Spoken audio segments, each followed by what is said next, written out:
মানি না রে মানি না, মানি না রে মানি না, নিশ্চিত সবার মুখে গোয়াইনঘাটে জনতাপুরে কোম্পানিগঞ্জ মানি না রে মানব না, হাকিম ছাড়া মানব না, মানি না রে মানব না, আর নয় বিদেশি এবার হবে স্বদেশি, আর নয় বিদেশি এবার হবে স্বদেশি, আর নয় বিদেশি এবার হবে স্বদেশি। আর এবার আমাদের কোন নেতা আছে খুঁজছে নেতা সবার মুখে গোয়াইনঘাটে চোর উঠেছে সবার মুখে তালে তালে হয়েছে না তো গিয়া সারা বাংলা এক গিয়া লুকান্তরে পক্ষে গিয়া গড়ে গড়ে। আর আমাদের নেতা আছে ওই গোয়াইনঘাট জনতা কোম্পানিগঞ্জের কোন নেতা আছে? ওই আমাদের মাটির মানুষের নেতা আছে? করছে নেতা তালে তালে সুরে সুরে সুর মিলাইয়া সবার মুখে হইছে না তো ডাইনে কারা বামে কারা পিছনে কারা সবার মুখে সুর উঠেছে গোয়াইনঘাটে জনতাপুরে কোম্পানিগঞ্জ সংসদে যাবে এবার সবার মুখে। কে বলে রে জিয়া নাই, জিয়া সারা বাংলায়, কে বলে রে জিয়া নাই, জিয়া সারা বাংলায় এই মুহূর্তে দরকার খালেদা জিয়ার সরকার। বিসমিল্লাহির রহমানির রহিম। পরিষ্কার ভাবে বলতে চাই, বাংলাদেশ জাতীয়তাবাদী দলের হাইকমান্ডার দৃষ্টি আকর্ষণ করছি, আমরা গোয়েন্দা জনতা কোম্পানিগঞ্জ এই মেহনতি মানুষ এখনো বুকা স্বর্গে বাস করে না। আমাদেরকে আপনারা যে ব্যবহার করতেছেন, বিগত 17 বছর আমাদেরকে অনেক বঞ্চিত হতে হয়েছে ফ্যাসিস্ট সরকারের আমলে। আমরা সেই বহিরাগত নেতৃত্বের কারণে আমরা বঞ্চিত ছিলাম। আজকে পরিষ্কারভাবে দলের স্থায়ী কমিটির দৃষ্টি আকর্ষণ করছি, আমরা চাই আমাদের এলাকায় স্থানীয় নেতৃত্ব, আমাদের এলাকায় এমন তো কোনো কথা নয় যে স্থানীয় নেতৃত্ব নাই, কমপক্ষে 5 থেকে 7 জন আমাদের নেতাকর্মী আছে। আমাদের এই 2-3 সিলেট 4 আসনের যে জনগণ শুরু থেকেই বলতেছে আমরা স্থানীয় প্রার্থী চাই জনাব আব্দুল হাকিম চৌধুরীকে।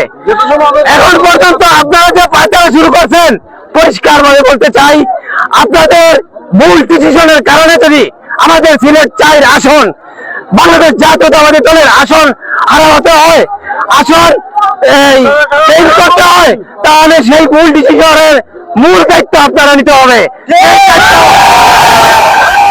আমাদের গোয়েন্দাটে জননেতা আব্দুল হাকিম চৌধুরী দুইবারের উপজেলা চেয়ারম্যান ছিলেন। তিনি চেয়ারম্যান থাকাকালীন সময়ে এই গোয়েন্দাটের আনাচে কানাচে প্রত্যেক জায়গায় উন্নয়ন করেছেন। তিনি এই গোয়েন্দাটের প্রত্যেক জায়গায় প্রত্যেক মানুষকে চিনেন। আমাদের বাংলাদেশ জাতীয়তাবাদী দলের ভারপ্রাপ্ত চেয়ারম্যান তারেক রহমান সাহেব বলেছেন যে আমরা এমন এক ব্যক্তিকে নমিনেশন দিতে চাই যে জনগণের কাছে যায়, প্রত্যেকটি জনগণকে চিনে এবং এই এলাকার সবাইকে চিনে।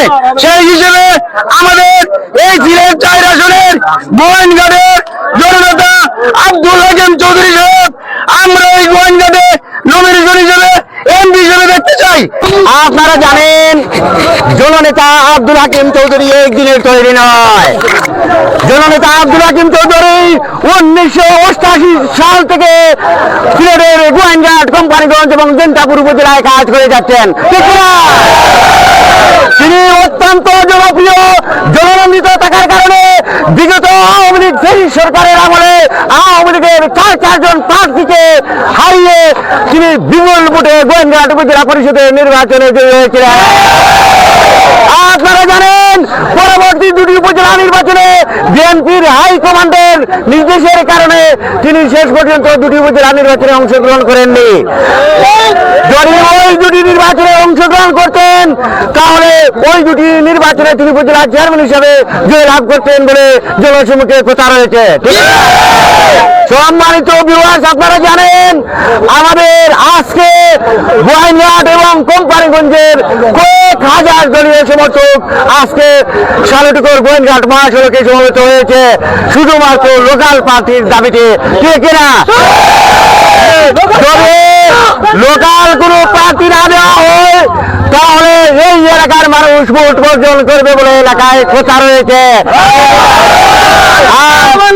আমরা চাই জননেতা বিএনপির ভারপ্রাপ্ত চেয়ারম্যান জননেতা তারেক রহমান বলেছেন এমন একজন প্রার্থীকে মনোনয়ন দেবে যিনি এই এলাকার মানুষের সমস্যা সম্ভাবনা যাহা সম্পর্কে জানেন। সেই হিসাবে জননেতা আব্দুল হাকিম চৌধুরী একজন ফিট। ঠিক কিনা? আমরা চাই গোয়াইনঘাট জনতা এবং কোম্পানিগঞ্জ মানুষের আশা আকাঙ্ক্ষার প্রতীক জননেতা আব্দুল হাকিম চৌধুরীকে দলীয় মনোনয়ন দিয়ে এই আসন থেকে সিলেট 4 আসনকে যেন দানের শীষ উপহার পেতে হয়। যদি জননেতা আব্দুল হাকিম চৌধুরীকে দানের শীষ প্রতীক না দেওয়া হয় তাহলে সিলেট 4 আসন বিএনপিকে হারানোর সম্ভাবনা রয়েছে। আমাদের আজকের এই অনুষ্ঠানে আপনারা দেখতে পাচ্ছেন গোয়াইনঘাট এবং কোম্পানিগঞ্জ উপজেলা থেকে কয়েক হাজার নেতা কর্মী এবং দলীয় সমর্থক উপস্থিত হয়েছেন। লোকাল চাই, লোকালে হাকিম ভাই মানি না রে মানি না। আমরা চাই অতি দ্রুত বিএনপির হাইকমান্ডে। ধন্যবাদ।